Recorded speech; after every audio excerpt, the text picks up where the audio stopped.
ಮಂತ್ರಾಲಯಕ್ಕೆ ಬರೋಕ್ಕೂ ಮುಂಚೆ ಈ ವಿಷಯನ ತಿಳ್ಕೊಂಡ್ ಬರ್ಬೇಕು. ಮಂತ್ರಾಲಯಕ್ಕೆ ಬಂದು ರಾಯರನ್ನ ನೋಡೋಕ್ಕೂ ಮೊದಲು ಮಂಚಾಲಮ್ಮ ದೇವಿಯ ದರ್ಶನವನ್ನ ಮಾಡಬೇಕು. ಯಾಕಂದ್ರೆ ಮಂತ್ರಾಲಯದ ನಿಜವಾದ ಮಾಲೀಕರು ಗ್ರಾಮ ದೇವತೆ ಮಂಚಾಲಮ್ಮ ದೇವಿ. ಇಂದು ಕೋಟ್ಯಾಂತರ ಭಕ್ತರನ್ನ ಕಾಪಾಡುತ್ತಿರುವ ರಾಯರು ಅಂದು ಮಂತ್ರಾಲಯದಲ್ಲಿ ನೆಲೆಸಲು ಅನುಮತಿ ಪಡೆದಿದ್ದು ಈ ದೇವಿಯ ಬಳಿಯಲ್ಲಿಯೇ. 1671ರಲ್ಲಿ ರಾಯರು ಬೃಂದಾವನ ಪ್ರವೇಶ ಮಾಡಲು ನಿರ್ಧರಿಸಿದಾಗ ಈ ಭೂಮಿ ಮಂಚಾಲಮ್ಮ ದೇವಿಯ ಅಧೀನದಲ್ಲಿ ಇತ್ತು.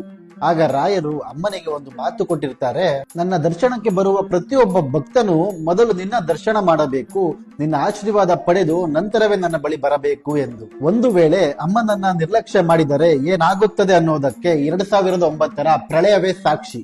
ಅಂದು ಇಡೀ ಮಂತ್ರಾಲಯವೇ ಮುಳುಗಿದಾಗ ಅಮ್ಮನ ಶಕ್ತಿ ಜಗತ್ತಿಗೆ ತಿಳಿಯಿತು. ಇನ್ ಮುಂದೆ ಮಂತ್ರಾಲಯಕ್ಕೆ ಹೋದಾಗ ಮೊದಲು ಮಂಚಾಲಮ್ಮ ದೇವಿಯ ದರ್ಶನವನ್ನ ಮಾಡಿ, ಆಮೇಲೆ ರಾಯರ ಬೃಂದಾವನದ ದರ್ಶನ ಮಾಡಿ. ಆದಷ್ಟು